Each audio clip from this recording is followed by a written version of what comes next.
You're listening to Were You Still Talking?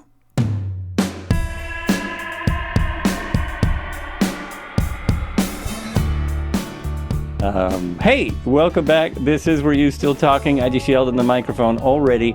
In the studio today, which is great. I'm going to have to put some pictures up if you're on the YouTube to show that we are actually in the studio, because you can't tell the difference. I'm still using Zoom. I have Mike Schwab. He is a local legend of some sort. He has done hundreds of plays, short films, longer short films, comedy sketches, just a whole bunch more. I had no idea. I read his LinkedIn profile for the first time and found out a lot more about him. It's really interesting to get him in the studio and ask him stuff. Oh, and I've been in a couple of things he's produced as well. He writes, he produces, he acts, he does comedy. I don't know what. And he does this other aviation weather observer. Also, yeah, my job is the easiest one. It's the easiest one.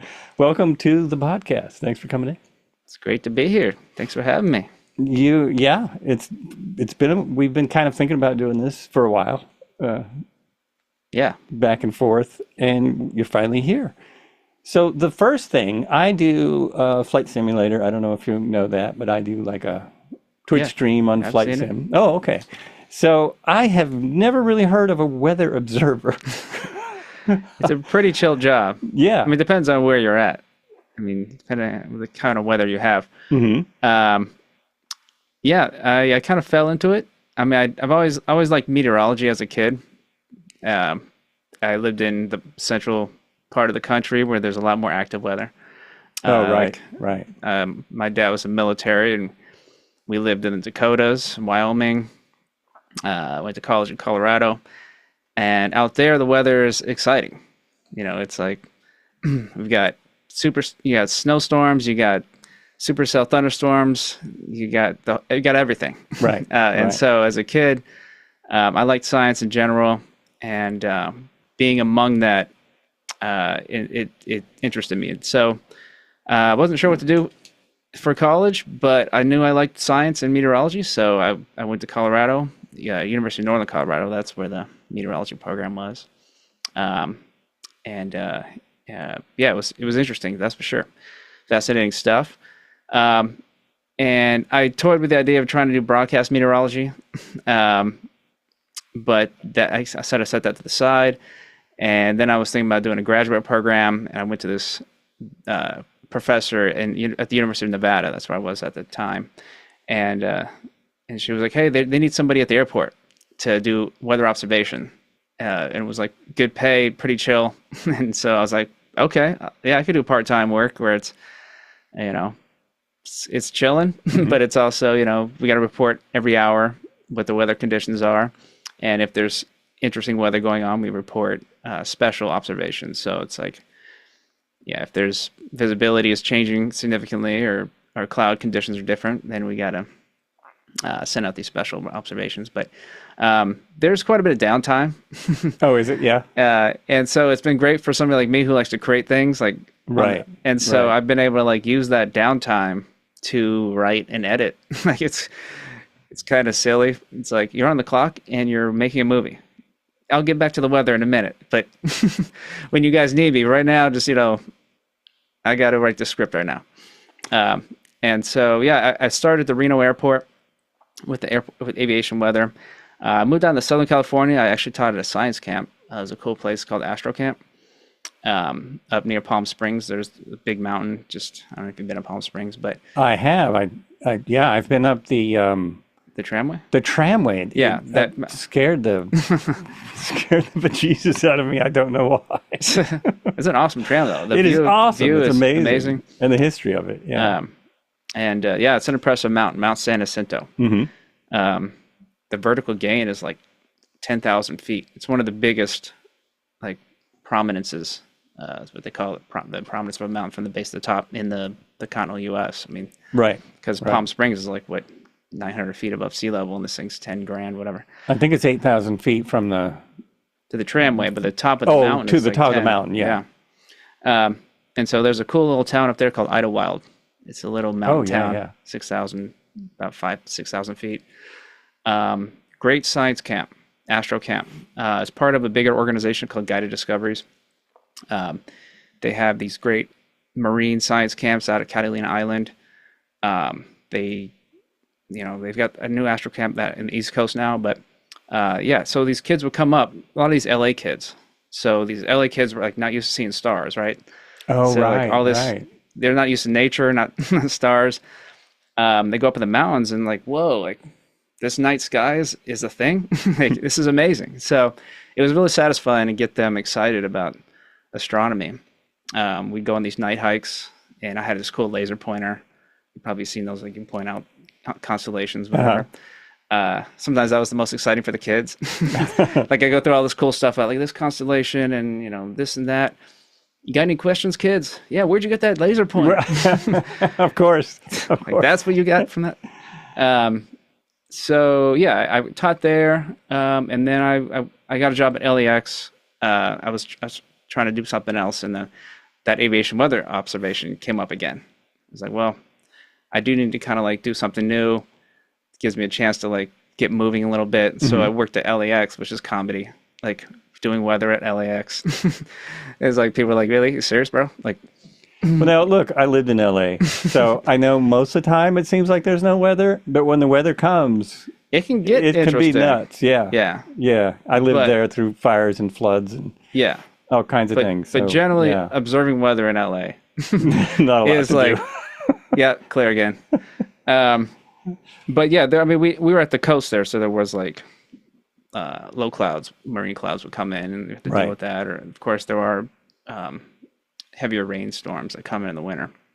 But that was a chill thing. But I only worked there part time. I also taught at a middle school. That's kind of how I stayed around a little bit. I taught math and science at a Catholic private school, which is weird that like you don't have to be that certified to teach at private schools. Like these are like rich parents, or like these kids are like well off, whatever. And so you think they're getting like the best education, but then it's like, wait, the teacher doesn't even have a teaching certificate. Oh no, I didn't realize that. Wow. So, oh my God. I didn't really understand that, but it was cool to do for a little bit. So it was interesting. I didn't really get into like entertainment until after I left LA. So, I mean, I did a little bit because I had some time on my hands down there, and I was younger. I was, I don't know, I was interested in the entertainment industry, so I did some extra work. There's some casting agencies always looking for younger people, so I was like on the background of like the TV show called Greek, and I was actually on Boston Legal. That was my first gig. Nice. It was like a court spectator job. I was like one of those people in the back of it, in a trial, and so I was getting into it. I lived down there for 11 years, dreaming of becoming a famous drummer or just a paid drummer. And one of the first jobs I got was doing extras work. That was one of the first things. And I was on 3 or 4 movies. I think one of them actually got made. The other ones just never, they never got That's finished. Weird that they do that. It's bizarre. One of them was a really good experience. The other ones were terrible. And the agency, I stopped being an extra because they just treated you like crap. They just, and when you're on set, you're terrible. There's definitely a difference between like the real cast and crew and the extras. Right, You're the extras, the sheep, whatever. Yeah. But craft services is here, and then you guys can go to McDonald's over there.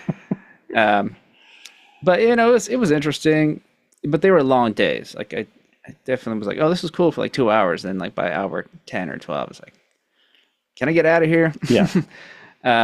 But it was, I learned some things about the entertainment industry, what it's like to be on professional sets. I was on 24.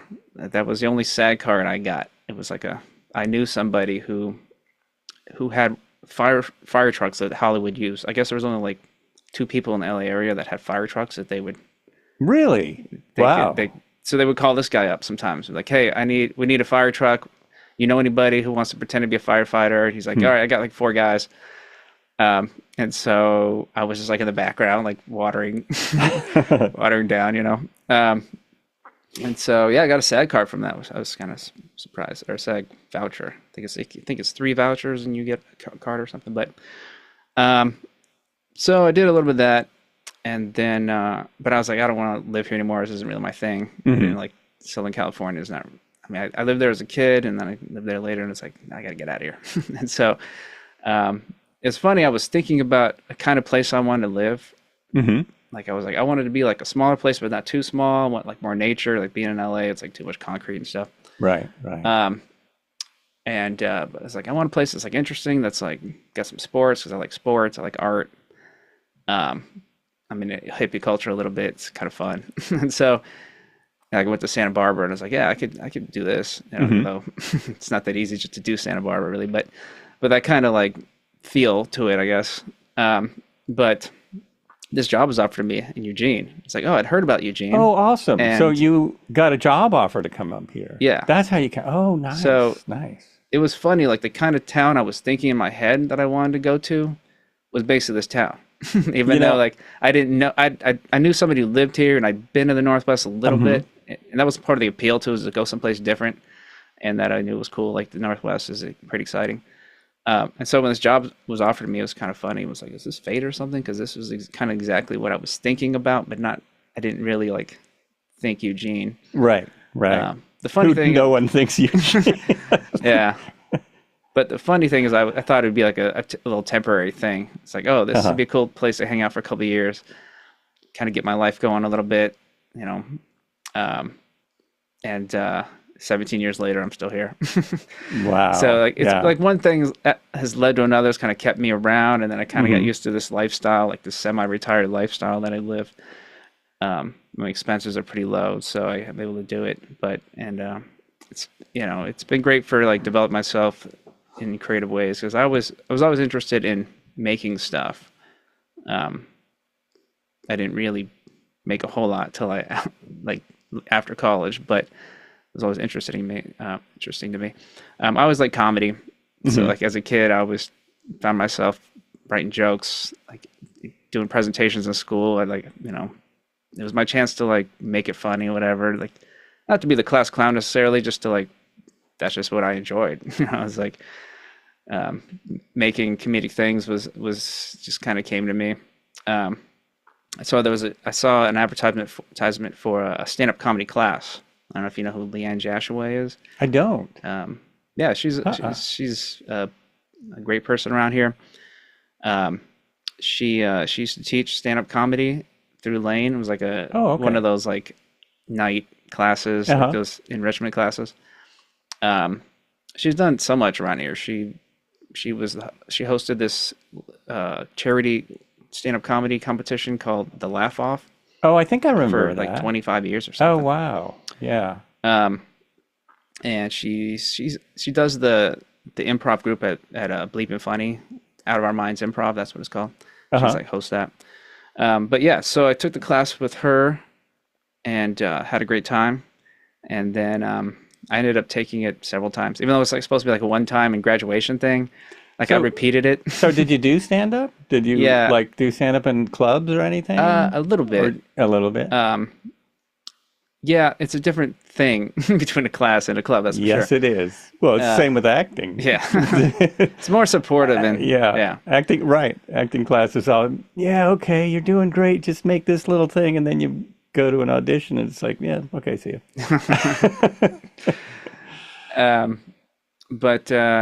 Yeah, I ended up taking the class like 4 or 5 times, which was like, that became kind of a joke. It's like, you graduated from this class. This is like graduate level class now for yourself. Like I get a PhD in this stand-up comedy apparently. So I did that, and then I heard about No Shame Eugene. I don't know if you. Oh yeah, I've heard of them. Yeah, it's too bad they're not really a thing right now. I don't think they're. I mean, maybe they'll come back but it was a really cool open mic theater group. Every Friday there'd be a show at the Atrium building downtown. Oh, that's right. Was it COVID that stopped that? Because I was thinking of going. I kept thinking every time I saw the ad, I should go down there and do something. Well, it took a break for COVID. And then it took some time to get its momentum back after that. but it did feel like it was getting going again. And then like it came to a halt like this. There was some issue, I don't know, where they were just like, we got to take a indefinite hiatus. And then it just didn't get going again. But it went on for 12 years or something. And it was a big part of my life. I think everybody in that group, it's good if you want to create things like that where you can consistently get together. Like on Thursdays, we'd have workshops. We'd work out our scripts that we wrote, or song or whatever. And so every Thursday you had a way to work it out, and then the first Friday of the month, perform it. And it was no shame, right? Appropriately named. Right. So it was like, it's a free show, no shame in doing it. Everybody got 5 minutes. So there were 3 rules. It was 5 minutes and lights go out. That's all you get. Doesn't matter where you're at. Boom. Sometimes they'd be a little lenient, but I mean, if you're like finishing a sentence or something. Right. Typically it was like, 5 minutes, boom, you're done.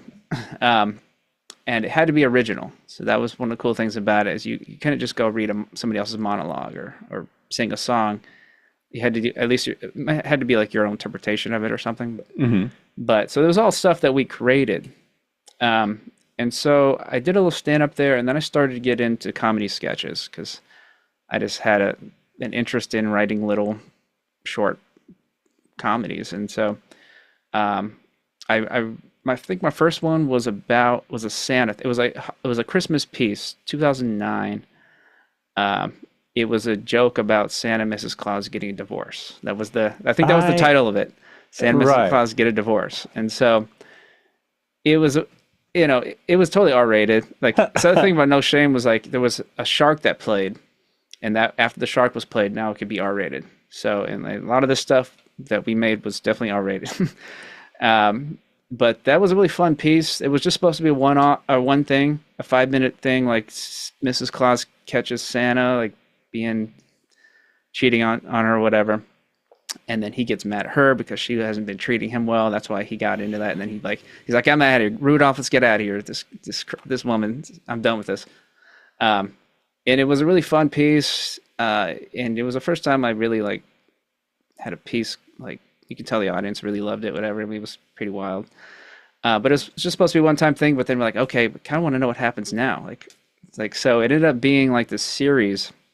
It was supposed to be just like a little 5-minute thing, but we ended up doing like 5 more of these, the next episode of the Santa story. And people started like, it was like a lot of the same audience. So they would be like, oh yeah, we want to know what happens next with the Santa story. And so it was like it ended up being like a 6-month thing. Like every month there's like, here's the next episode of this Santa and Mrs. Claus drama.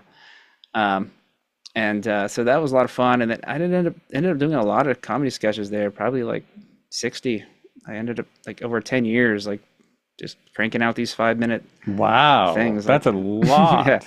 yeah, that's a lot. It was a lot, but I just realized I was into it. And so, did that. And then I realized like, it would be fun to start filming some of these things. And I heard about the community television station, which is a great resource in town. And so started using that to make some stuff. You could tell video production of what I did initially was like, I didn't care. I didn't know. Right. And so like look back at it as like, yeah, that was terrible. But, well, that's important though, don't you think? I mean, yeah. You're not going to start out making perfect things. Yeah. Right. That's how you grow. Yeah, exactly. But we had a fun time watching it. It was really satisfying to do something funny on camera, get people to get together and watch it and be like, oh shit, that's freaking hilarious. And so, I just started to get into filmmaking, and then, and I didn't really care about the production value for a while, but after a while I was like, okay, maybe I should actually learn how to like make this look good or sound good. So over the years, I've definitely learned a lot. It's really helpful. Unless you're literally making it for yourself and you don't care and you're not going to show it anywhere. If you're going to show it to other people and you expect them, or you're hoping they respond, it really helps if it looks good and sounds good. Yeah. It's like with, I try and make my podcast at least sound good. If it looks good, it's not that big a deal because that's where a smaller audience watches podcast. And so that's my main thing. And I know, like, it's very small. Not a lot of people watch the Were You Still Talking? But at least I know it's something. I know it sound good, and I have great guests. So Nice. yeah, But I've really enjoyed filmmaking. I mean, it can be a lot of work. it can be a lot of, uh, well, especially yeah, because you tend to take on all the roles. I I mean, take on too much. you take on too many roles, which is it's not just you. It's this. I think the community in Eugene Yeah, if you're not does a paying people lot too, of it's hard. one per. It's very hard if you're not. It's one of the reasons I haven't made a film because I don't want to do it myself, and it's like how am I gonna ask people? Plus, I've been involved in a lot of films where it takes literally years because there's no budget. And I'm always amazed at the directors and producers and editors who usually are the same person. But the fact that they keep it, that they work on it for that long Yeah, is I amazing. can't do that. Yeah, it's I mean, I've spent some time on films more than I prefer, probably. But I think for me, after a while, I was like, I am trying to build a resume, a portfolio. And so I need to get things done, even if they're not amazing. Like I have a website now that has a lot of stuff that I've made, and it's helped get more things done because I have something to show. I mean, I think that's really important. If you're an right, artist, right. if you want to get other people to work for you, you got to have something to show. And so I was like, I need to crank things out, even if they're not amazing. I need to get some things done that are pretty good, so I can, say, hey, you guys want to work on this project? This is what I've been doing. Right, right. And so that really helped me. Like the Portland 48 competition, like I kind of needed that, like, because nobody up there knew me. And so when I was like, hey, you guys want to do a 48? I don't live up there, but here's my website, and then people could see that I'd done quite a bit, and so I ended up making a lot of connections, and yeah, I did two of those 48s, which they kicked my ass. that was like It's brutal. I have kind of a I've done several of those as an actor, doing yeah, it's usually 48 hours. I don't know why everyone picks 48 hours, Yeah. but I've done a lot of the horror ones, the 72. Competitions, 72. Oh, that was 72 hours. But for the filming, it was about 4 hours. It's like we've got to get it filmed so we can do everything else, So the filming was always really short, and a few people would come out with really amazing stuff, but to me, most of it looked like they had done it in 72 hours because that's a really short time. So I guess I just don't know how good that is for people starting out. Like, it's kind of a good thing, but I'm always questioning, like, they might not be if you give yourself more time.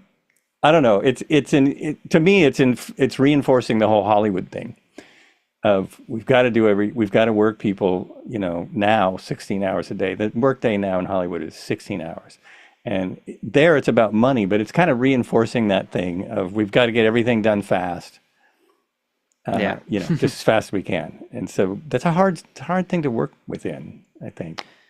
Yeah, I mean, you're probably not going to be able to come up with something that's super awesome, but it's impressive what people come up with in a short amount of time, especially the 48. Yeah.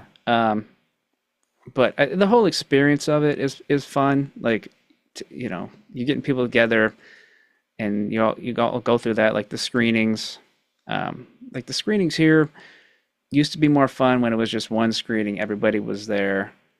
It was like more energy. Last year, the horror was like broken up into several showings, and I think even they said it's not ideal, but it just kind of worked out. But yeah, when you get a bunch of filmmakers together, you all kind of went through this process together, and you see what everybody came up with, and everybody's kind of supporting each other. It was pretty cool.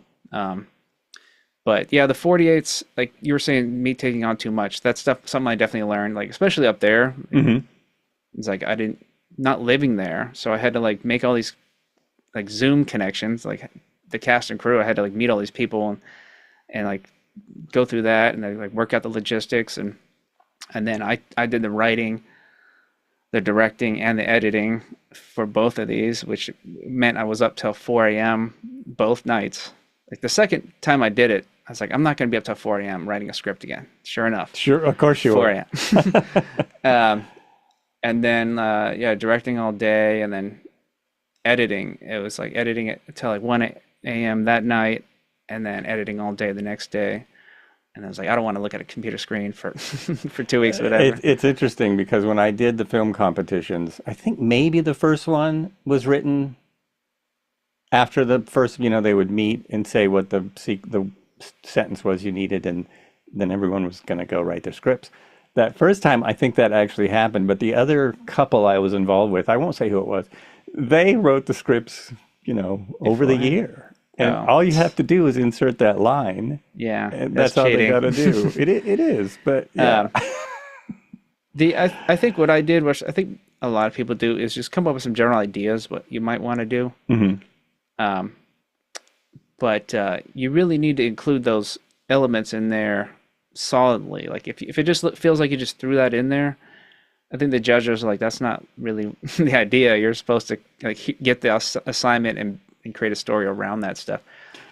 Which But to me was, I don't know if people were doing it or not, but it looked to me 99%, well, 90% of the time. There's about 10% of the films that looked like the line belonged there. But 99% of the time it was like, okay, the line could go here, and it yeah, didn't make sense. Like, what? yeah. Um, but and yeah, the 72 here, yeah, I did that my first time, and Hmm. I had a concept going in. I was like, I'm doing this concept. Prefontaine as a zombie. That was I was like, I want to do a story as a comedy horror. Right, right. Pre as a zombie. I'm not sure how I'll make that work, but that was, when I got the elements, then I put that in there. Um, but then like up in Portland, you don't know what genre you're gonna have. They have this random generator. Oh, that makes it so people can't really write scripts ahead. I Yeah, mean, that's kind of it's more legitimate. yeah.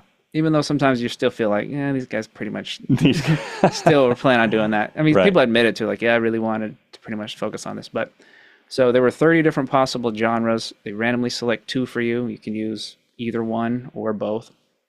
Um, there's a character, like a name of somebody, and like their occupation or something that you had to include, Oh, okay. line and dialogue. So they make it more like, try to make it more difficult for you to just know what you're doing going in. Right, Um, right. and then there's only 48 hours, so that extra day is a big deal.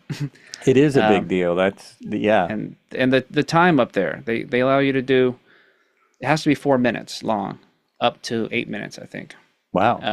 Here it has to be under 3 minutes, which was probably Like, harder to write. I think that's really hard. That was kind of the thing. Even the films I didn't really like, I was amazed at how many people had a 3-minute story, which you should be able to. I mean, if you're going to write films and shoot films, whether it's 3 minutes, 30 minutes, 2 hours, you need a story. You need a beginning, middle, and end. And so Yeah. some people don't have that because that's why they're doing 72-hour film festivals. But so many people did. I was really impressed by that. One page setup, Yeah. one page try to figure it out, one page resolve it, whatever. Yeah.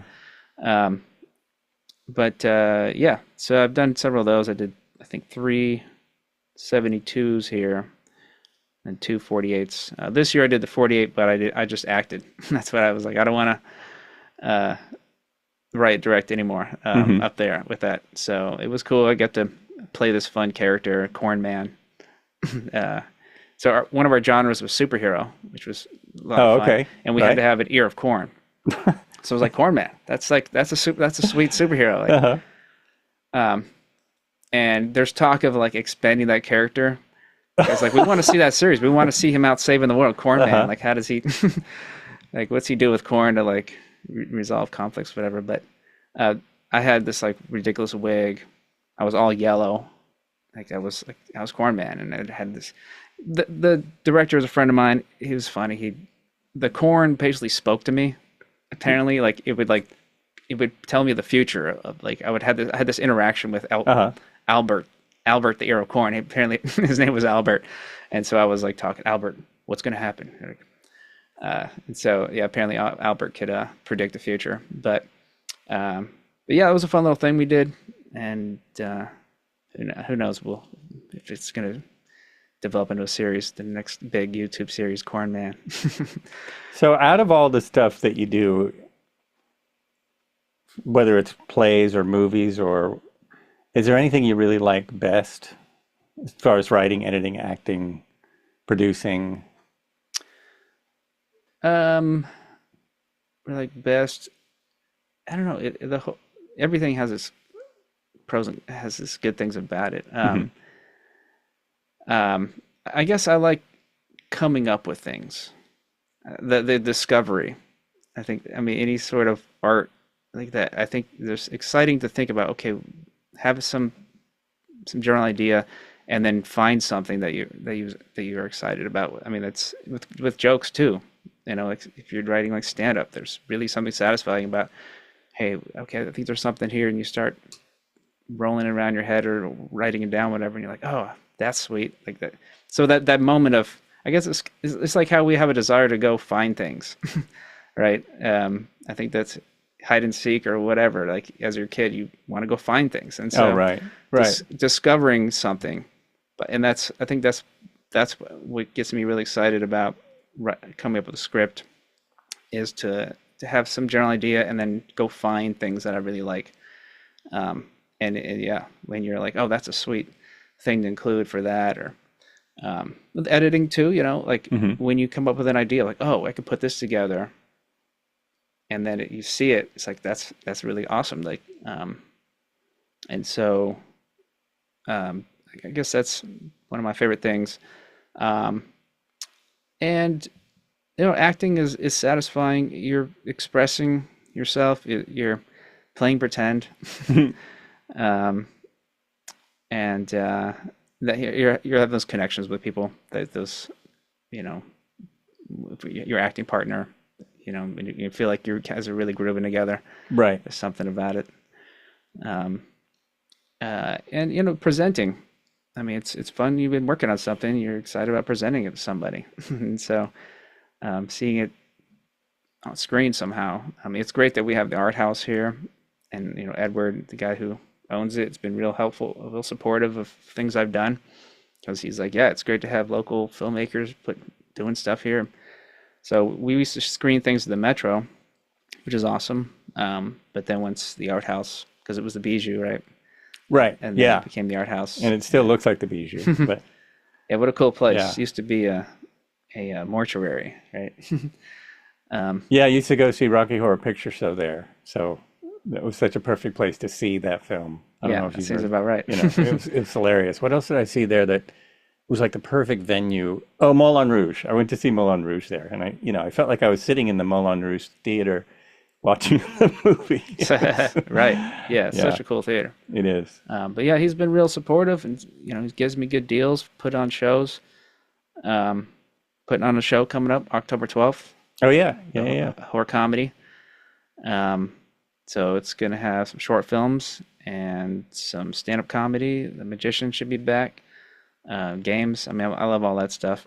It was great having a magician there. I would have. Sorry, I couldn't make it. I have to. It's between two vacations, so Man, just living it the life. just didn't work. Yeah. Oh yeah, sure. Haven't Um, gone anywhere this summer, but I'm going to so, make up for it. but I'm planning on making a film for it at the SMJ house, the Shelton McMurphy Johnson Oh, nice. mansion. I love that place. Yeah. So October 1st and 2nd should be filming there Mm-hmm.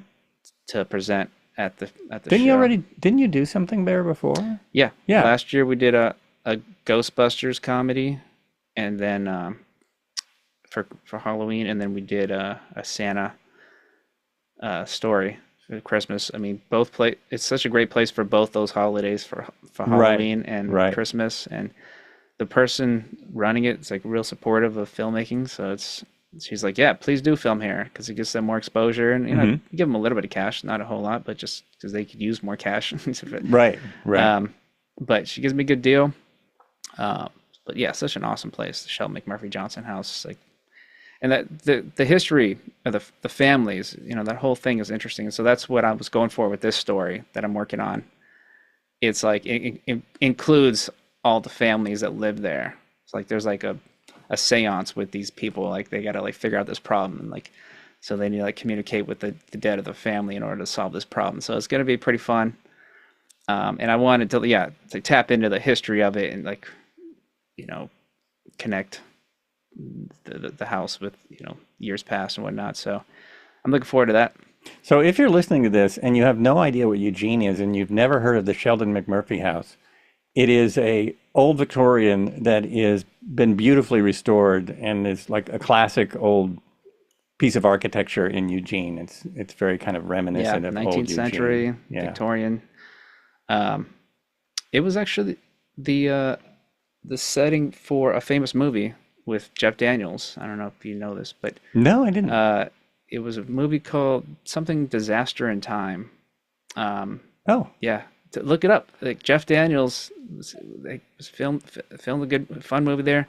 it doesn't surprise me. I'm always kind of surprised by how seldom people use Eugene to film, but I kind of know why, because the gatekeepers they have to go through to film here, I guess, are hard to work with. Yeah. I mean, I've heard Well, in the history, kind in of the stories, years past, but, you know, yeah. it's there were some good movies here, of course. Animal There were, House, yeah. 5 Easy Pieces. I didn't watch. I drove by when Animal House was being filmed, and it really did look like a wreck.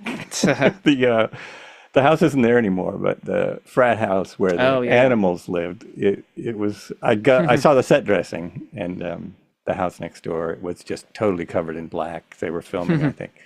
So no one had any idea at that time. I mean, I was in junior high. No one had a clue who these actors John Belushi, were yeah. or who they would be. You know, no. Dan Aykroyd, Not a right? clue. Yeah. No, not John Dan. Belushi and Thinking of. all the other cast members I can't think of. I mean, the guy who rides his bike up the stairs, I think he was from Eugene or something. He's been in 100 different things. Yeah, the Blues Brothers. Yeah, all kinds came of out of that. stuff. Blues Brothers did come out of here, and I'm never sure about the story. I've heard different stories. But Yeah. yeah, and you know, Stand By Me. Some of Stand By Me was filmed in Eugene. Oh, was it? Okay. Most of it was in Brownsville. I was up at Stand By Me Day. I saw that, and that was another thing I kind of want to ask you about was Good Times, Great Places. I think it's a great, I guess it's just a Yeah, that's internet actually project. that's a separate thing. Yeah. So that's actually a YouTube channel I'm working on called What's Happening in Lane County. Oh, okay. Brownsville is not actually in Lane County, but there's some leeway there. But Well, it's your project. I guess you can do whatever you yeah. want.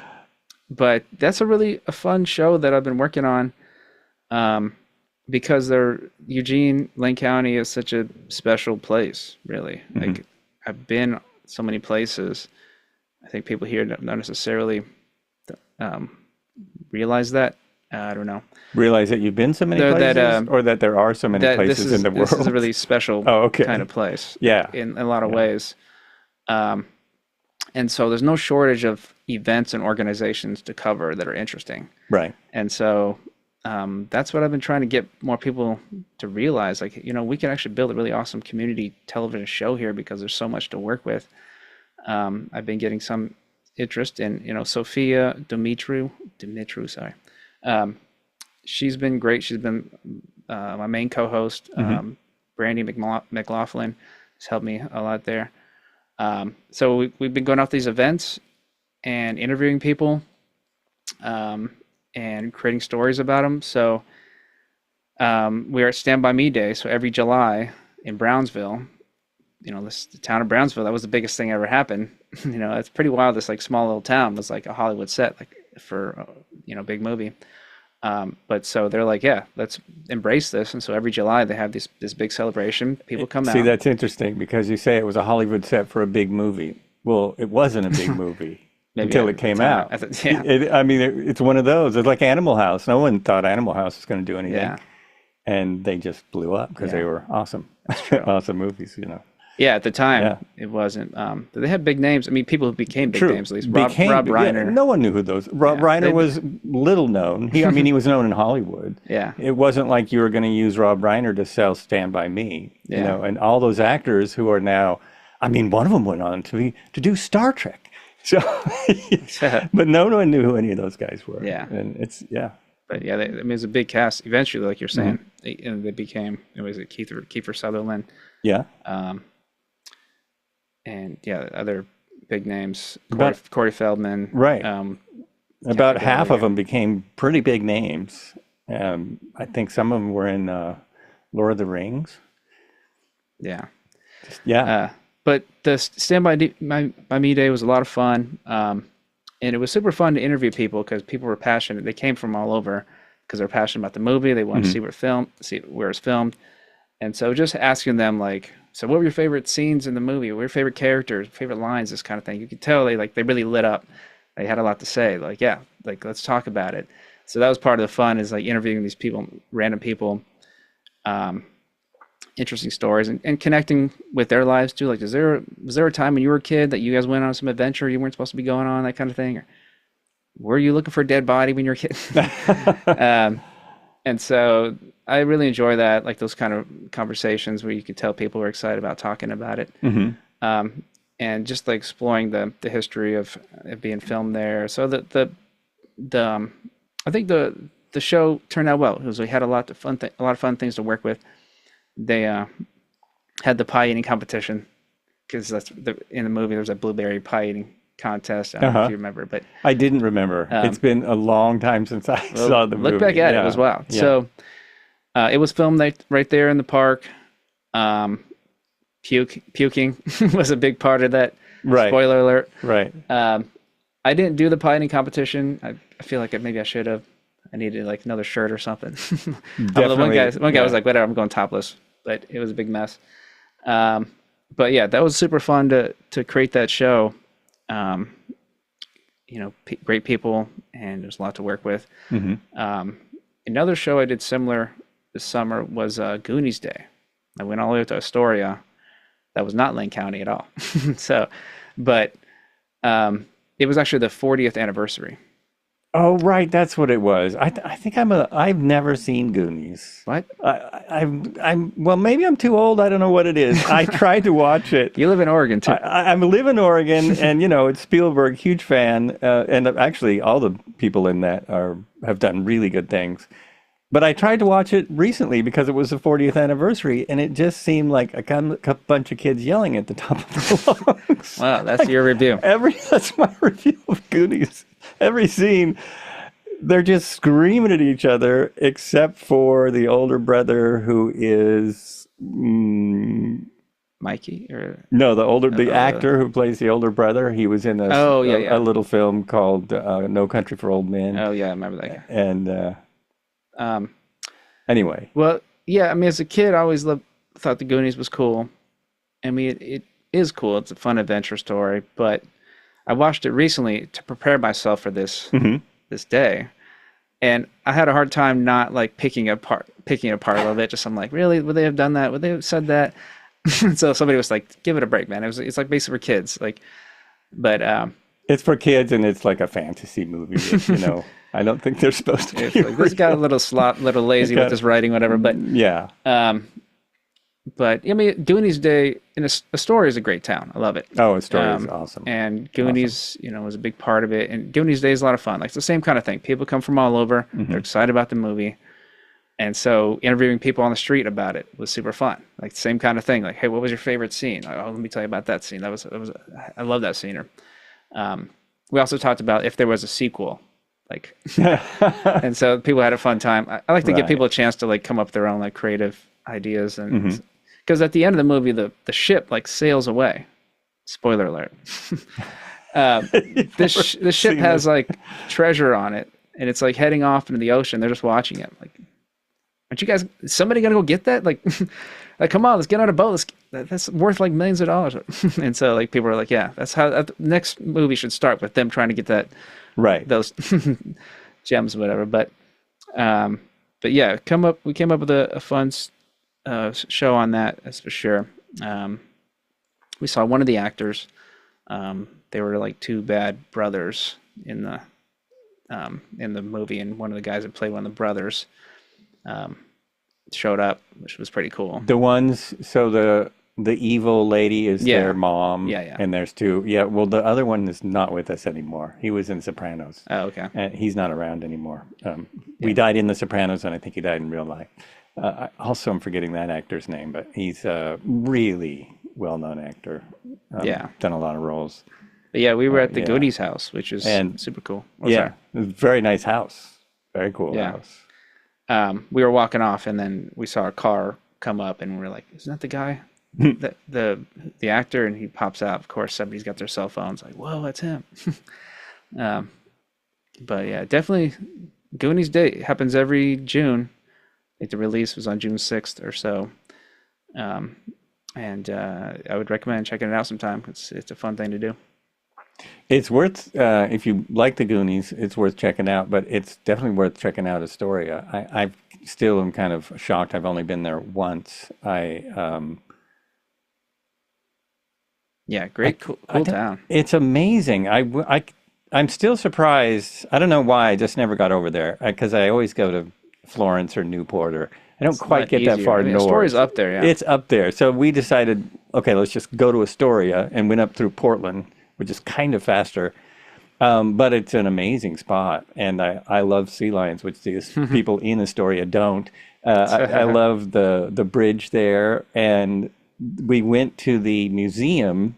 They have a maritime museum, and we went there, and which was very cool until I realized I'm about halfway through the museum, a little further, and I realized, oh my gosh, every story in this museum is about how these brave sailors, Coast Guard people, fishermen, whatever it was, go out and die. Yeah. They get killed because it's the most dangerous place, at least in the U.S. It might be in the world. That mouth of the Columbia is really There was dangerous. a term for it, ship's cemetery or something like that. Because Right. yeah, I mean, I guess it's really dangerous where the Columbia empties into it, and like ships trying to get through there. Yeah, it's so bad they won't let the pilots of the ships bring them in anymore. Oh, really? Yeah, they take pilots that was part of the museum. That's why I know. They take pilots out there and put a pilot from Astoria onto those big ships, and that pilot brings them in through over the mouth of the river. Now, most of the year, it's probably not necessary, but when it is necessary, yeah, you don't want those massive too many crashes. Too many crashes. Well, there's a really beautiful, fancy mansion there. It was in the Goonies, actually. Mm-hmm. I can't think of what the name of the place is called, the Favre or something. But the guy, one of the reasons why he got so wealthy is because he was like helping ship captains come in there. Like that was one of his big businesses.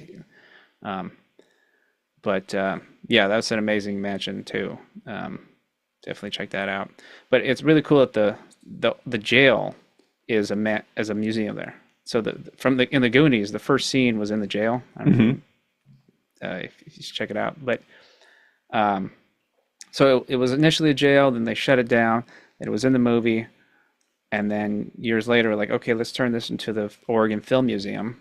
Oh, okay. And so nice, because Astoria's had so many big movies filmed there. It's funny. It's like the Goonies, Short Circuit was filmed there. Kindergarten Cop. Right. Free Willy was filmed there too.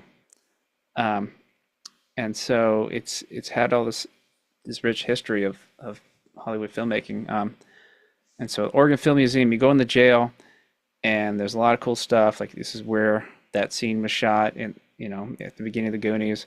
But they also have these green screens set up, so you can reenact. So you can do your own. Yeah. They give you the script, like, okay, or there's like a car set up, like in the movie, like the mom is like, "Let's get out of here," whatever.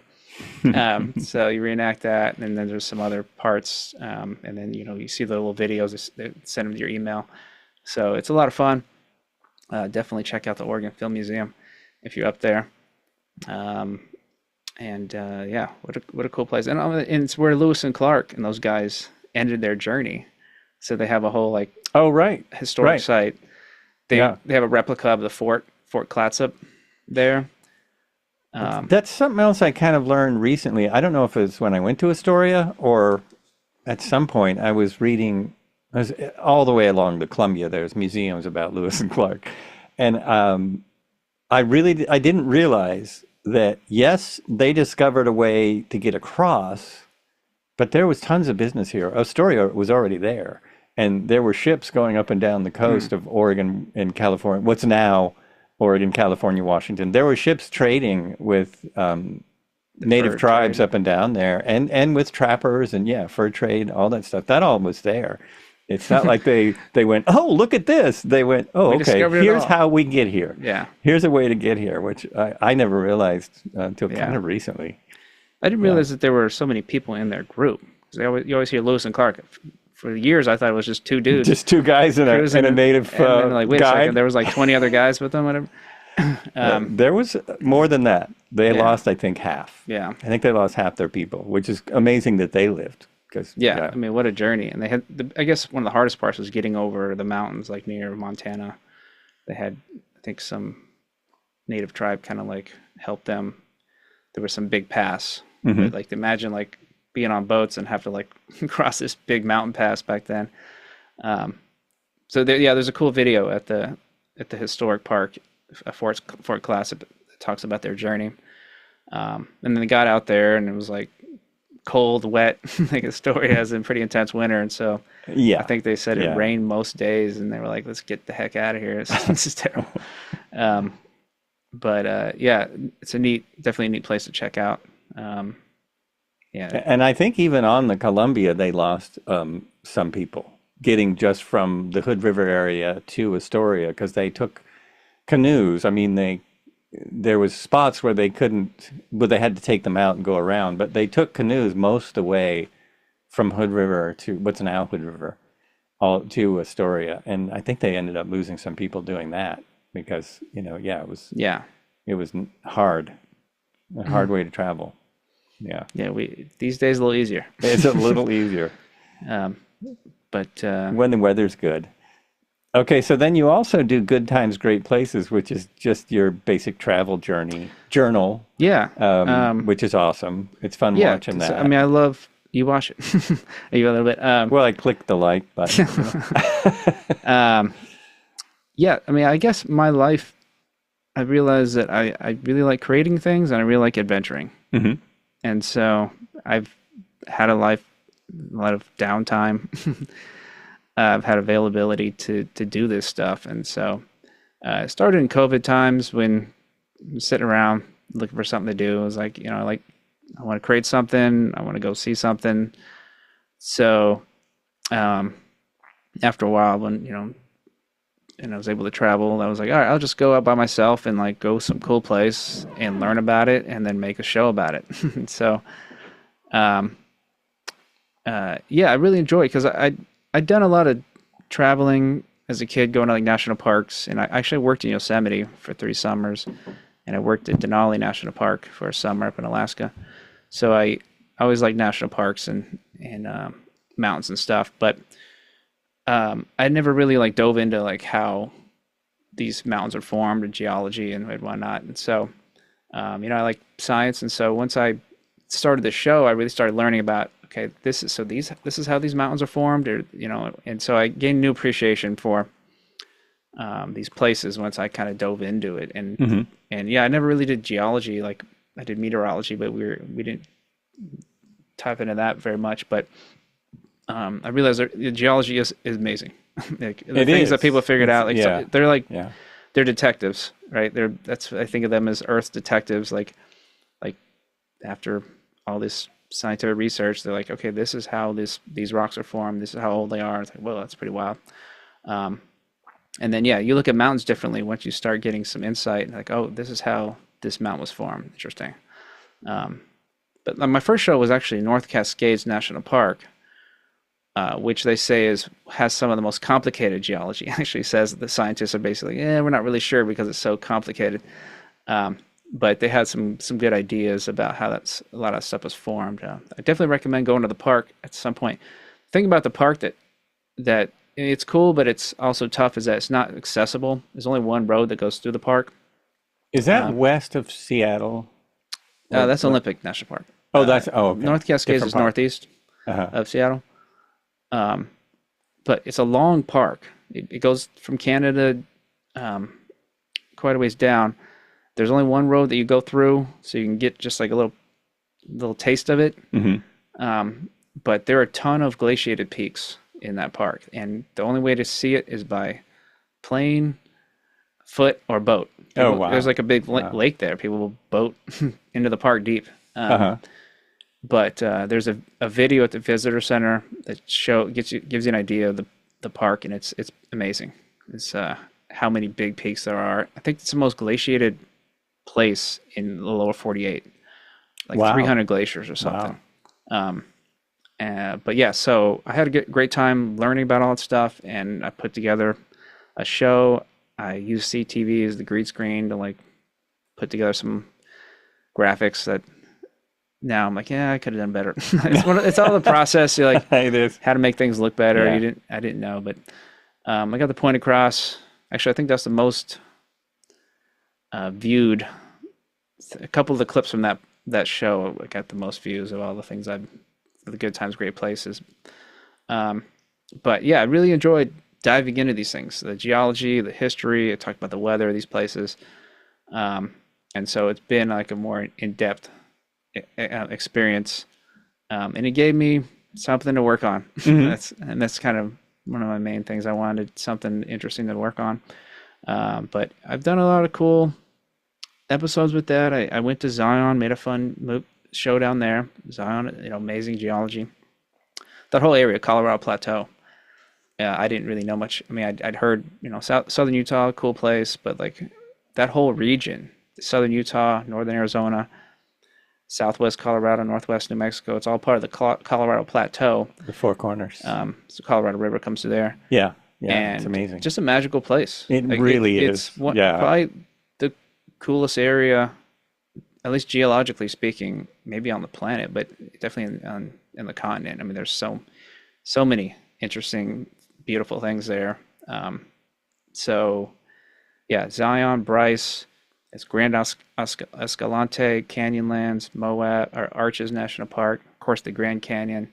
And they just look so amazing. Like you see pictures of those things, but it doesn't really do it justice. None of them. Did you go to Horseshoe Bend? I've not. I've been to the Grand Canyon, and I've driven through Monument Valley, and I've driven, kind of in that area a lot through New Mexico. Awesome, yeah. Monument Valley is amazing. The Mittens. Yeah. That's what they call them. Yeah. And I've stayed at little like cheap hotels, just, on the side of the road and in that area. And it's magical. I'd love to spend more time. Every time I go there, I'm on like 5 or 6 days. So like I just get a little bit of stuff, but you can spend 2-3 weeks taking your time. It's one cool thing after another. Lake Powell, Page, Arizona. It's a really impressive place, a special place, because that's where Horseshoe Bend is. That's where Antelope Canyon is. Lake Powell. You've probably seen these amazing photos. Like it's one of the most photographed pictures, like National Geographic, of the Antelope Canyon, where there's like a slot canyon where there's like a beam of sunlight coming down. Oh, right. And that's like a weird place. It's so many places around there. It feels like, wait, does this just naturally happen? This feels like somebody was involved with making this. It's like the canyon, like from up top, it doesn't look like much. It's just like there's a little hole. It seems like a little crevice in the ground here. Take a ladder down like 70 feet, whatever, and you're like open up into this world, this like magical slot canyon. You're just like weaving through, and it's one amazing thing after another. A lot of the things look like animals, which is like, what? This naturally happened? That does look like an eagle. That does. But what an incredible canyon. And then you just go back up and you're back in the regular world again. Like, what? That magical place looks just right down there in this crevice. Then Horseshoe Bend is like, you see the pictures like this, it's a classic. It looks like a horseshoe. The river curves around. But you see it in person. It's like, whoa, this is big. Like it's bigger and more impressive than you might think. But yeah, and so I had a great time learning about that whole area, the geology of it, the Grand Canyon. I mean, it's wild, like all those layers. It is amazing. And I mean, I still see this. I still see people who go to the Grand Canyon and they make videos about it. Maybe they're just doing it to get attention, and they're like, nah, whatever. You gotta. It's just. What's the point? It's like, really? You can be out there and look at that and not be impressed. I feel like you don't have a soul or something. Or something Yeah, weird. it's unfortunate. When we lived in LA, we could just go there to camp out for a night or for a couple nights. We did that a couple times. We just drove out there and either stayed in Williams or in a cheap hotel or just went up and camped. And one night we went out there on the full moon and it was just freaky. I think you can still do this. You can walk right out to the edge and it's like you're just standing at the full moon 9,000 would be feet. cool. Yeah, it's wild. You can't see where you're standing and it's just, Yeah. incredible. Yeah, those the Amazing layers, the sedimentary rock. Like, you learn about how these different layers developed over time from like different environments over the millennia. Whether there was a sea there, or it was a muddy tropical area, or whatever. And it's interesting how the different climates have changed and have created these things. And so you have these layers of rock, and then it was all uplifted. And they're saying oftentimes when you have like mountain building, the things kind of jagged or get kind of messed up from like tectonic forces like forcing stuff up. Right. But the impressive thing about this area is it was kind of lifted straight up. That's why you were able to maintain this cool like layer cake appearance in the rocks, is because all this rock was sort of like lifted straight up as opposed to getting all warped and stuff. So that's one of the reasons why it's so special. And Zion has that same kind of thing too. You see these different layers in the rock. But yeah, and then the rivers have just worked their magic, carving out these amazing canyons, whether Grand Canyon, Zion Canyon, and they call it the Canyonlands, like those. Because there's Glen Canyon. Yeah. Then there's the dam near Vegas. Have you ever been to that? Oh, Hoover Dam. Hoover Yeah. Dam. That's impressive. That's where Superman saved it, right? Oh, that's right. That's right. I just went there last year. I went to a conference in Vegas and we ended up going to the dam. And It's an impressive dam. Incredible. And didn't you just get back from Canada? Oh, yeah. Yeah, Canada last week. Amazing. Yeah, British Columbia is a magical place. Yeah, it is. You've been up there a little bit? Or? A little bit. Again, I went when I was touring with a band. So I've driven through there. We stopped at Whistler for minutes, but I really want to go back there and explore it because that's an amazing place. Heck yeah. Yeah. They have the peak-to-peak gondola experience. So they have Whistler and Blackcomb, two big mountains there. You catch a gondola way the hell up. And then there's another cable car that connects Whistler and Blackcomb, so you can go to the other mountain and catch the gondola down. The elevation gain is impressive. They do meters, of course, but it's like I think it's like 1,800 feet at the base, and then like 6,000 some at the top at the gondola. It's a 20-minute like significant ride up there. And then there's another lift you catch to the very top, where there's this really cool pedestrian bridge that they set up, that was a cool experience walking across the wobbly pedestrian bridge. And the mountains around there are incredible, big glaciated peaks. But I'd been to Whistler before, but on this trip I went to a place I'd never been to, which were I went up through Kelowna and Kamloops, then came down that way. And that was really cool. Because on the map, I was like, I had never even heard of these places. Like, Kelowna looks like a decent town. I'll stay there. But it's really awesome. These are really awesome places. And the funny thing is, like, I think it was the Okanagan Valley. It's big wine country. It's basically the Napa of British Columbia. And so as you're approaching it in Washington, there's not really a whole lot of excitement. You're just like, okay, this is, whatever little town. Right. But as soon as you cross the border, it's like an amazing place because this is the warmest part of Canada. So this is the tropical area of Canada. So all these people with money and stuff have like done all this cool stuff in that area because that's the warmest part of Canada where they can grow agriculture. There's one vineyard after another, like all these cool communities. There's a lake. It's interesting. There's a lake that goes between Washington and Canada. The people can boat across. Like, I'm like, wait, they let you just? There's not like an inspection person as you boat. Like, well, you can't just get off the shore. without being checked, whatever. But Oh, I see. but so on this side, like, it's not much. But on that side, it's a tropical. It's like Mexican. It's like the closest thing to like Mexican beach resort in Oh, Canada, crazy. because that's the warmest part of Canada. There's a lake there, and it's in a rain shadow, so it's like an arid, a dry arid okay. sort of climate. Uh-huh. And so you get over there, and it's like this fun resort town, and it's just kind of funny how like how that works. And so, but that whole stretch, yeah, like I said, it's the best place for growing things, and so they've set up a lot of cool things. And Kelowna is a really advanced, beautiful city. Stayed at an interesting hostel there that apparently is closing down like in the next week. I guess we just made it. Oh, bummer. Bummer. It's like, this is a cool place. Like, yeah, we got here some time because we're shutting this place down. Oh, that's too bad. Have you stayed in hostels before? I have not. I've never stayed in a hostel.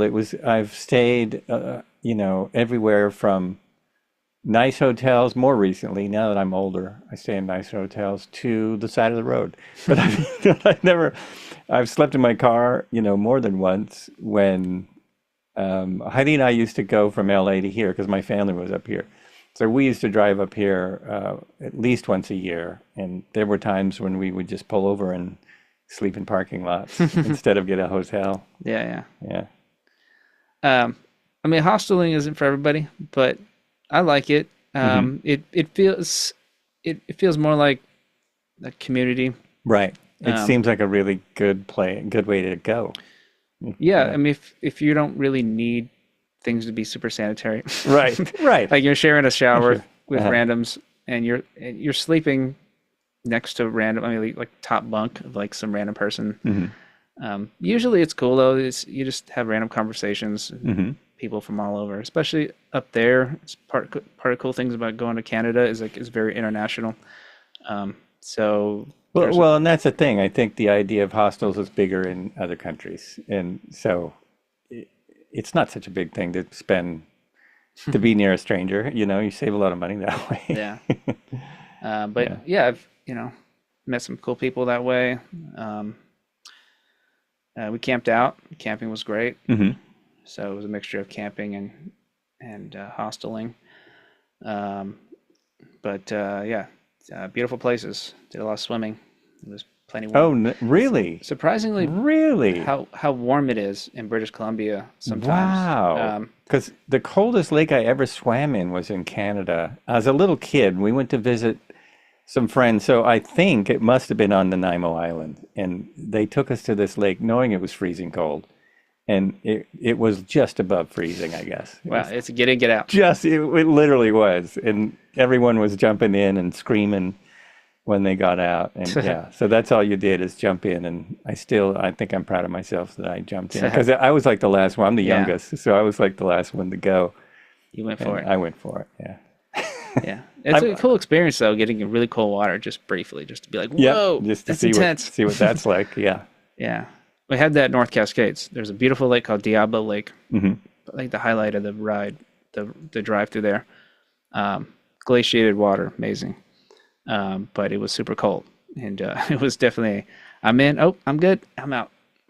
Right. But what a cool lake. That glacial water, that's one of the awesome things about being in that area, is the water has like this turquoise creamish look to it, because it's when these glaciers are like slowly moving down the rocks and stuff, there's like scraping stuff off, creating this like really fine powder stuff, this glacial flour. Oh, okay. That stuff will get in the streams, and it'll get in these lakes. And so this glacial flour actually like change the color of the water a little bit, make it look beautiful turquoise, and it makes it more creamy looking. So like the lakes are like these magical looking lakes that it's like, it looks like somebody like painted them or something. So yeah, Diablo Lake was great, nice and cold. But the lakes in Canada were actually pretty mild because it was in lower elevations, right, in that warm area. So swimming was great. It's funny that when we had that big heat wave here in, was it 2021, and Eugene had like 112. Something. Oh, and it was 112, and we got smoked in. It was all smoky, right?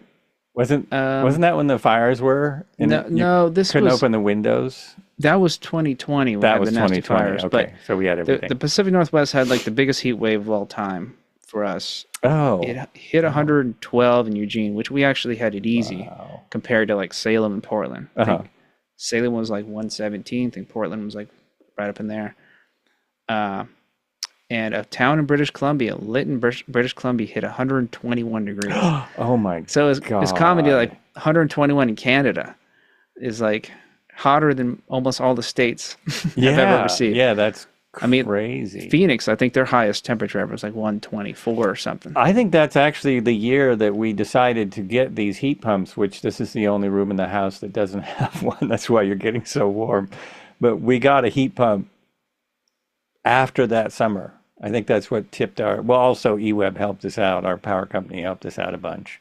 But that's when we said, okay, maybe we should have cheaper AC, because we had like portable ACs that, whoa, that sucks the power. Yeah, it's too bad. Yeah, those heat pumps are good. No, they're No, not. they're not. Like, disregard. They're expensive. The upkeep is expensive. I'm a little disappointed, but it works. It works. It's quiet. But yeah, you'd be surprised how hot it gets in British Columbia. I'm very surprised that, yeah. In that part of BC, because on the west part, it's influenced by the ocean more. But once you get on the east side of the Coast Ranges, it's a rain shadow, drier area, and it heats up. We were hitting about 100 degrees. We were up there, which it wasn't. I mean, it's dry heat over there, and it was great for swimming. It's like there was like a ton of lakes that we were driving by, and just hopped in a lot of good swim holes. But yeah, what a cool trip! I highly recommend if you get a chance to cruise around BC. I mean, weather dependent. Right. I don't know. I had no winter. idea it got that nice up there.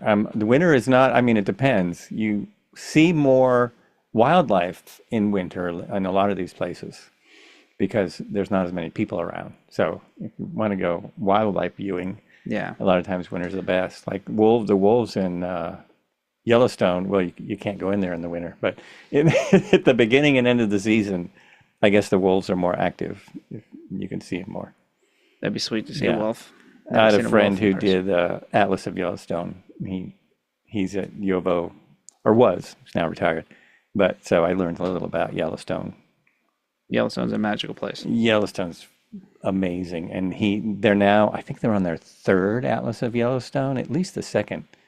And the information in there is just crazy. But anyway, Yeah. Yeah, I lived in Wyoming in high school. Oh, did you? Graduated from Cheyenne East High School. Oh, wow. And then I spent my first year of college there. The funny thing is I never actually went to the Tetons. Like, I've been to all these national parks all over the place. But like the Grand Tetons, I never went. It was in state. It was across the state. And I went to Yellowstone and Jackson Hole, but never made it to Grand Teton because times I was in Jackson Hole were winter. Right. Amazing skiing, snowboarding if you're interested in that. But yeah, I was like 10 miles from Grand Teton. So you know Kevin Costner? Yeah. Harrison Ford. Yeah, Jackson Hole, amazing place. Yeah, it is. I went through there. I don't think we played. Yeah, I think I played there. It seems very, what's the word? Sheesh. There's a lot of money. Very high, a lot of money. Yeah. They didn't expect that up there in the West, Yeah. Yeah. Yeah, I mean, you got like Harrison Ford like flying in time, and but it's a fun town. It's cowboyish, but it's also just a big ski town. Right. Right. They have a cable car. It's a pretty wild experience on the mountain. It's a huge elevation gain. It goes up like 6,000 to 10,000 feet. So it's a 4,000 vertical gain, which is big for a ski resort. I mean, usually mountains out here maybe 1,000 or something. I don't know. Right. Right. But this one, these pack in like 60 people in this cable car. And, I don't know, 20 minutes or whatever, you ride this thing up to the top and you're at, 10,000 feet up there. And then people disperse. The first time I ever had that experience. Like everybody dispersed and it was just me. It was a weird feeling. Oh, Like, wow. I guess it's just me up here. I got to get myself down. It was a long ride. It was like a 20, 30-minute snowboard ride down. Whoa. Yeah. Wow. It's big. So everybody just takes off to the run that they know or something, More or less. where they go. And usually, yeah, if you wait a minute, you have that experience. It's Right. It's a cool feeling of like, oh, it's just me on top of this mountain. But yeah, it's an incredible ski resort, no doubt. So there'd be a lot more to do as an aviation weather observer there. Little more. I would think. Yeah. Yeah. Yeah, the weather here can be challenging though, of course. Especially as we're getting into fall, we have a lot of fog issues. That's a big part at Eugene Airport in particular.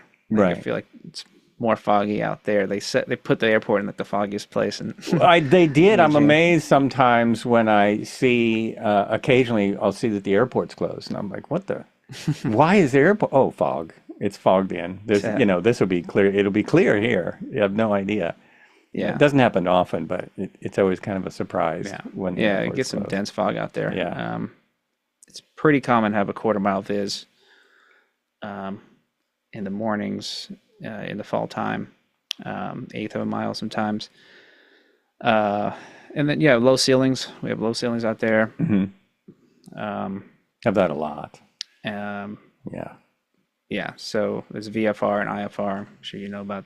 Well, kind it's of where stuff. it's one of the I think that was the towered. That must be the first towered airport I landed at, because I did get a license. I'm not just a simulator pilot, but years ago I got a pilot's license, Oh, really? and I flew out of Cresswell because it's uncontrolled. It's super easy field. It's a big enough runway for a student to have some room to mess up. But then when you go to Eugene, we went there on clear days because I was a student. But you land on a runway that's 150 feet wide, and it's just like you're never going to you're never going to touch the runway because it doesn't. It's hard to adjust when you've been in this 3,000 foot runway and now you're on a 5,000 foot runway. It's like, Big wow. jump, yeah. Yeah. Yeah. But yeah, I mean, we do stay busy sometimes. Actually had a cold air funnel recently that made my day particularly interesting.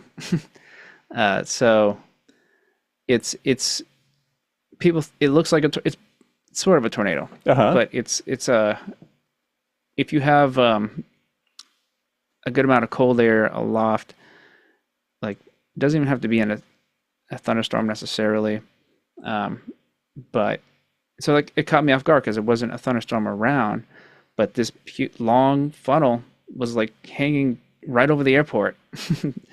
And I mean, it looks like a tornado, that's for sure. Oh, And really? So I wasn't expecting that. I was actually paying attention to something else because I was like, oh, there's not really much. There's some showers around. That was all. It wasn't too concerning. But then I got a call from the tower, and I was like, hey, you saw this? See this funnel? And I'm like, oh crap, that is like on right above the freaking terminal. It was really bad timing because our equipment was down. Our computer wasn't Oh no. working, so we were trying to do these manual things. Uh-huh. So it was like, of all the times for this to happen, Oh geez. if I'm trying to like battle this manual issue, like you had to like sometimes this happens, you have to like write it down manually, then you have to go to the internet and send it out that way. It's like a longer process. And so as this thing is coming down, I'm not sure if it's going to like touch the airport. I'm also trying to like battle that stuff. Fortunately, the tower person was understanding. She knew that our computer wasn't working, and so she was like, "Is there any way I can help?" I was like, "I don't know. Like, you hold the planes for a second or something." So where are you? Atlantic Aviation. So it's a hangar. It's like a lot of pretty much all the private planes. Okay. I went in there once. We did a geocache, and there was something stashed outside of Atlantic Aviation. So we went in there and flying in our little 172, and they treat you like like you're in a Cessna. Like they don't treat anybody any different. It was really, it was like, it's wow. a cool place. I like Yeah. Atlantic. Yeah, whenever there's celebrities, they always land right next to our office because that's where they go through. Didn't you have a picture of Ringo Starr's jet or something? Was that you? Saw Ringo in the distance. Yeah. I saw Elton John real close, Mm-hmm. which was funny. So he just got out of his plane. He was in an Adidas jumpsuit. So I'm like, what are you doing? Like, I don't want to see Elton in some, like, get back in the plane. Put some feather stuff on, whatever. Put some fancy on. Yeah, I was imagining he was only, like, you know, glammed up. Whatever. Right. It's a regular old sweatpants, whatever. You know, he's had some issues, right? He was not healthy. Yeah. But I actually almost bumped into Sarah Palin there. It was kind of funny. Oh, really? Like, almost actually collided. Like literally almost. Like she came out of the bathroom and like had to be like, oh, excuse me. Oh, it's Sarah Palin. You know, it is what it is. But yeah, it's a good, cool place to hang out if you're a private pilot, I guess. Trying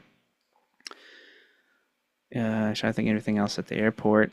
What is the let's just do this on our way out because it's getting warm in here. I saw somewhere you had a like prediction for the year. You can put those up occasionally. Your weather prediction? Prediction for the year? Yeah, I thought I saw a weather map saying like what might happen, you know, for this winter. Well, that wasn't me. It wasn't you. Oh, okay. I swear it was. I thought it was. I was wrong. I haven't really checked the latest climate models. You got to take those things with a grain of salt, of course. Right. Some people are like, it's gonna be a big winter. It's like, yeah, we'll see. I mean, there's like El Nino and La Nina, and so it's like generally speaking, if it's a La Nina winter, we're gonna have more rain up here, more precipitation. El Nino, it's usually more of a southern jet stream track down toward California. But you never know. There's like a lot of years where it's like it was El Nino, but it was dry in California, whatever. I mean, sometimes that happens. Right. Also, like the Atlantic hurricane season, oftentimes they're like, oh, it's going to be a bad year, and it's like, we'll see.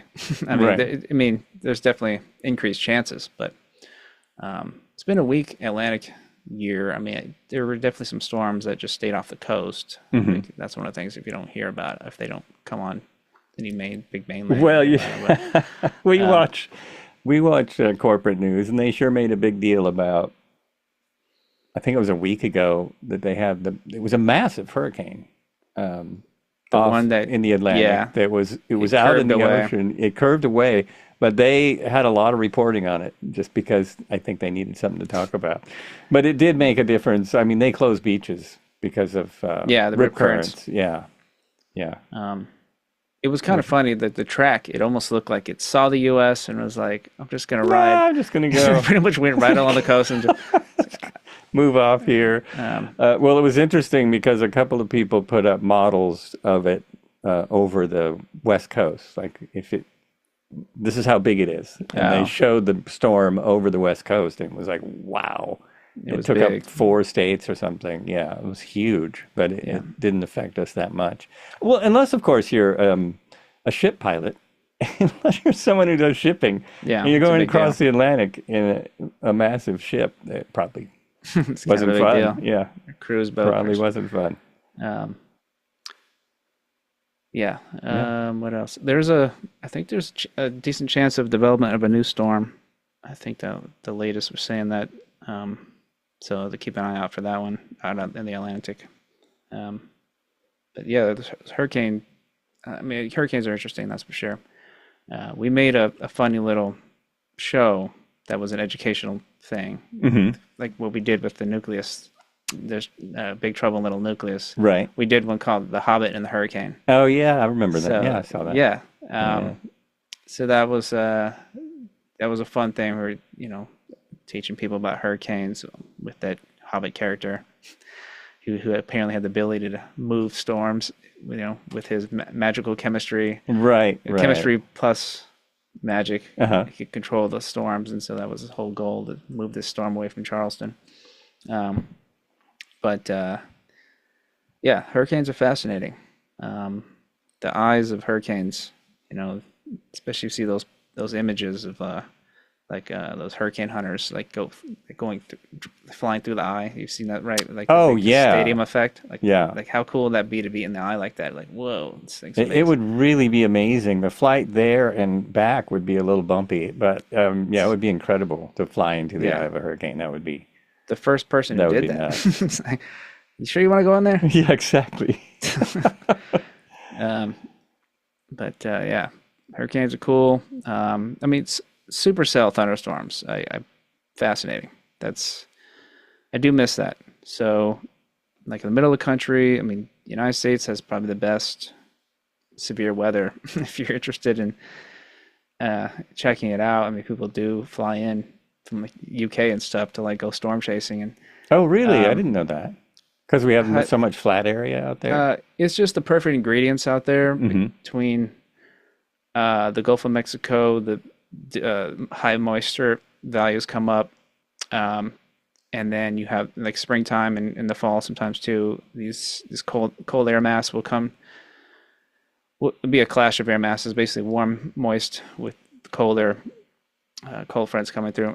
Also dry lines that can be a big thing. So in the middle of the country, there's an area called the dry line that kind of moves around. It's really interesting if you look at these dew point maps. Dew points gives you an idea how much moisture is in the air. Hmm. Like, people think about relative humidity, but that's not really a good way of looking at it as far as if you're trying to figure out how much moisture is in the air. Right. But so the dry line will basically be like as you're going off into like Texas or whatever, dew points might be like 40s, 50s, 30s behind it, and then like right on the other side of the dry line, it might pick up to like 60s and 70s, like real moist air. And so there's like a pretty kind of solid line where this moisture line will be. It moves around, but that dry line can also create big storms as well. But yeah, just the perfect setting between these continental air masses and dew points from the Gulf can create these big storms. I don't think they really get big supercells like this in very many other places. Hmm. Just the ingredients aren't there. But definitely, if you get a chance, go on a storm chasing tour.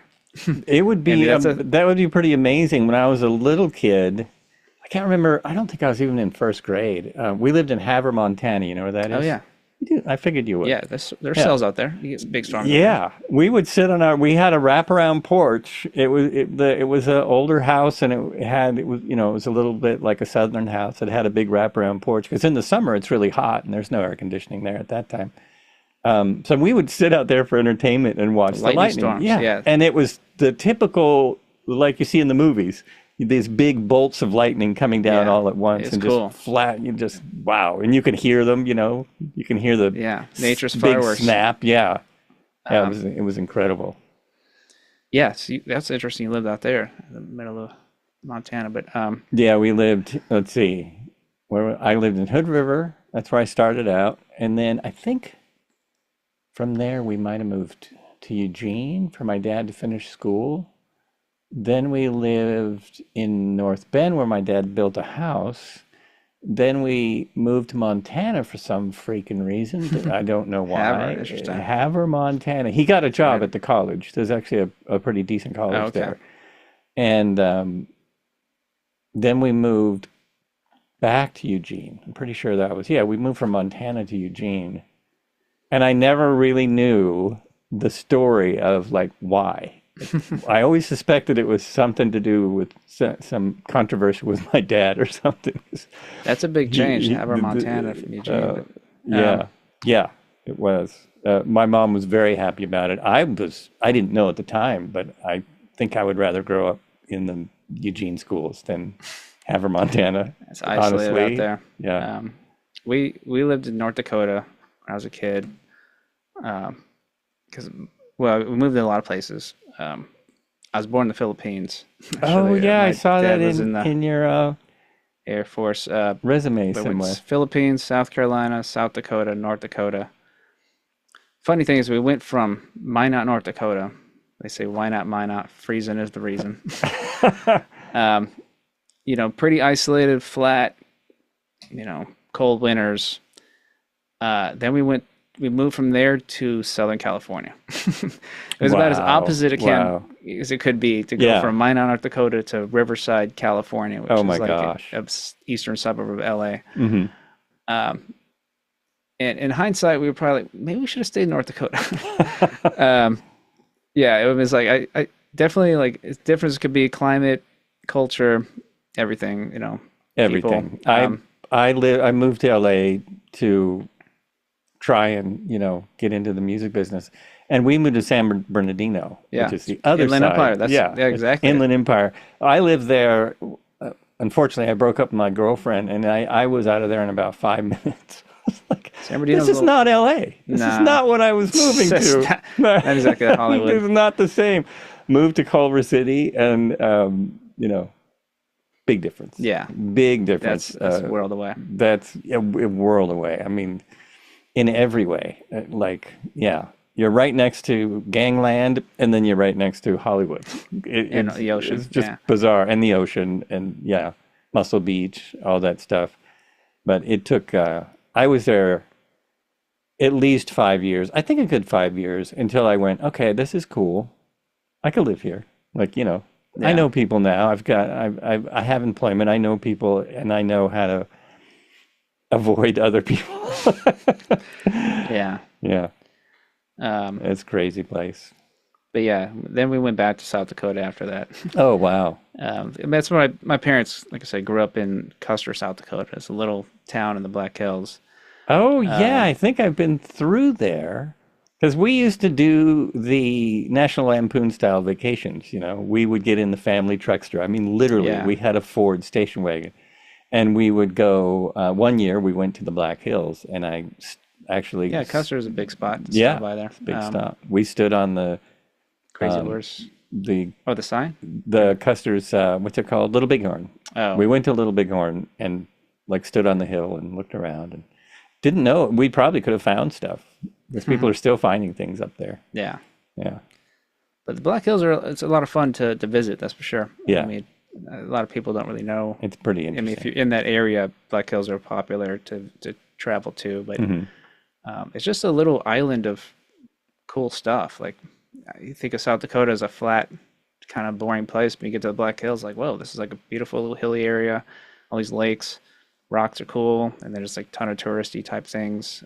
So yeah, it was a fun place to live as a kid, really, because it's like a little playground. Right, right. A lot of cool paleontology, a lot of interesting dinosaurs were found there, woolly mammoth. What's that big T-Rex Sioux from Chicago? Right. It was found out there. Right. That was in the Black Hills? Because It was out on the plains near there. I found out way later that that scene in Jurassic Park, the first scene in the first Jurassic Park where they're at the dig, that's right outside of Havre, Montana. Oh yeah. It's not very far from there. That's where they were shooting it. But yeah, I've been a lot of places. But I did want to say storm chasing. Definitely, if you get a chance, go out to the plains sometime and try to have this experience. I mean, it's tough because if you don't live around there, like can't be like, well, I'm gonna buy a flight for a month away. There should be some storms. Like, but if you have a chance to to check it out. I mean, people are like, oh, that's dangerous, and I mean, yeah, you gotta stay back, and you gotta kind of know what you're doing a little bit. And people do get too close. That's. I mean, there was a real famous storm chaser, I think National Geographic, whatever. He ended up dying. Tim Samaras, I think was his name. Got a little too close, but when you see these storms in person, it's magical. How big they are. It's got to be Like, incredible, yeah. It's like, what? This is science? This is freaking amazing. Yeah. Like, this is so big, and you see this whole thing rotating. That's what they call them supercells. Is if the mesocyclone, like the heart of the storm, is rotating. And that's where tornadoes usually come from. And tornadoes are weird because all this research that's been going on, they're still like, we're not really sure why they happen. Oh, really? I mean, they have some good ideas, but a lot of times they'll be like, this is a good tornado day. No tornadoes. Or this is a kind of mediocre day. Oh, big tornadoes. Okay. Like, what the freak? Right. Well, it's like the other day we had thunderstorms just come on us like that. Yeah, I missed that. I was out of town. But... Yeah, there was one day where they predicted them. They said possible thunderstorms, and sure enough, there was loud, loud thunder. But the next day, there was nothing in the weather about thunderstorms, and all of a sudden, there was well, my cat was freaking out. So you're talking about big storms. I'll ask a silly question: Twister or Twisters? Have you seen either one? The Twisters was the latest. Yeah, Twisters is a new one. I saw them both. I mean, I can't remember the first one that well. Was it Helen Hunt? Was she Yeah. Yeah, Helen Hunt. So I think that one was more exciting because it was, first time. New. I mean, it's like a Hollywood version of that whole thing, but that's big time. The thing is that people don't realize that it is a big community. Storm chasers.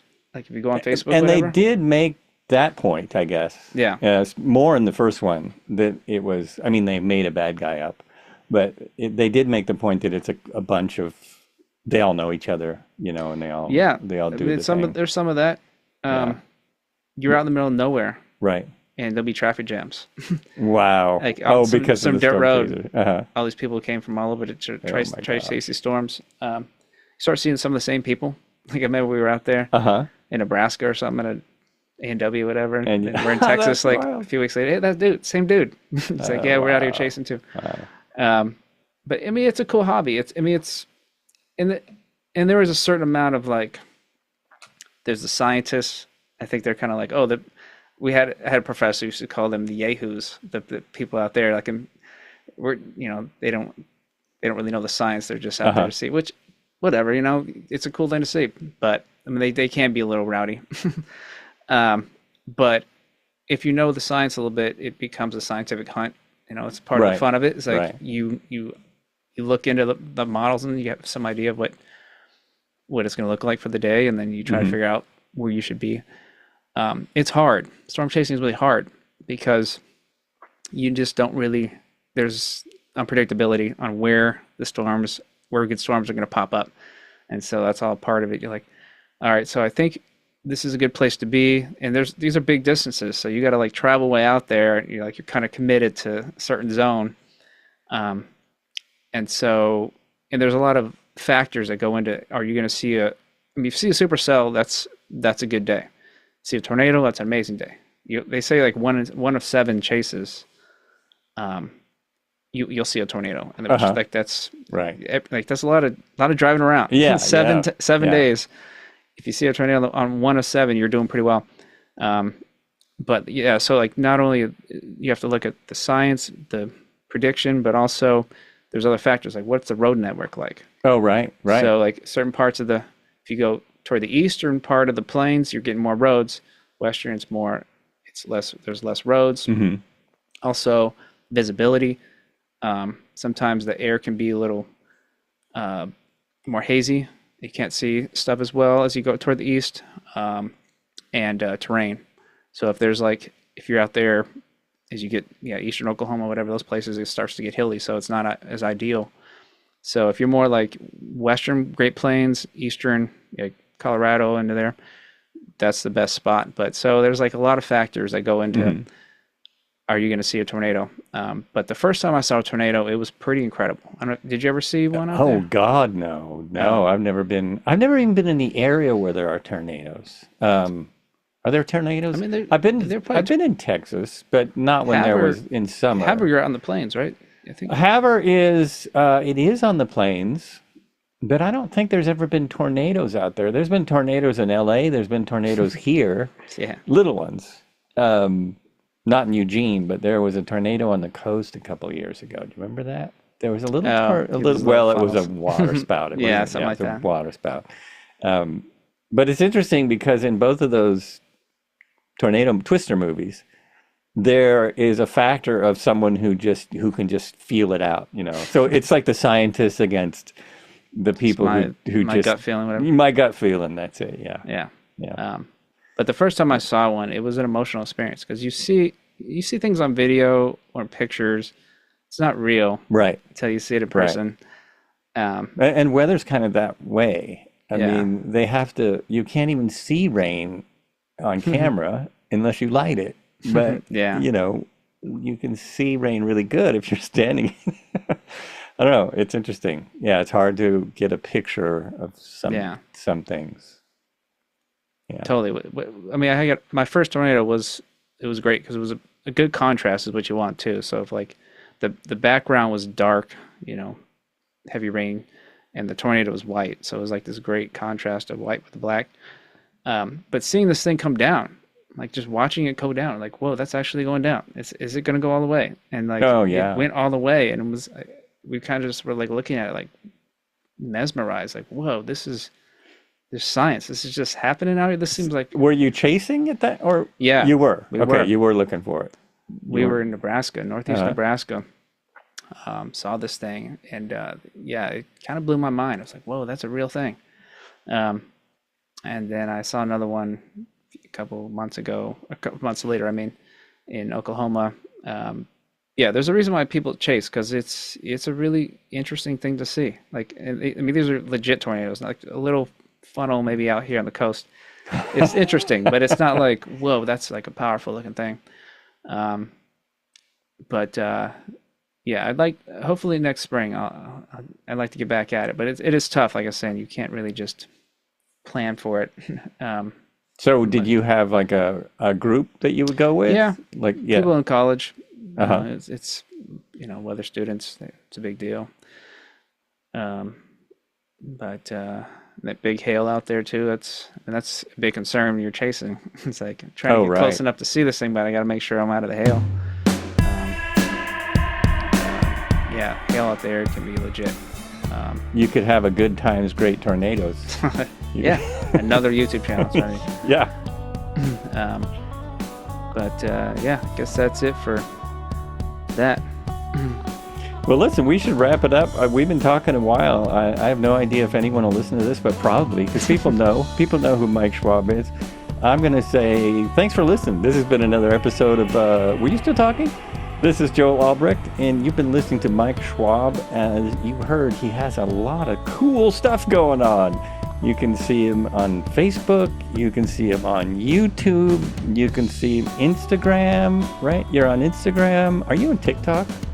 Yeah, okay, cool. I waste too much time on social media, probably. Yeah, don't we all? Well, it was great having you on, man. Thanks a lot. Hey, thanks a lot. It was fun.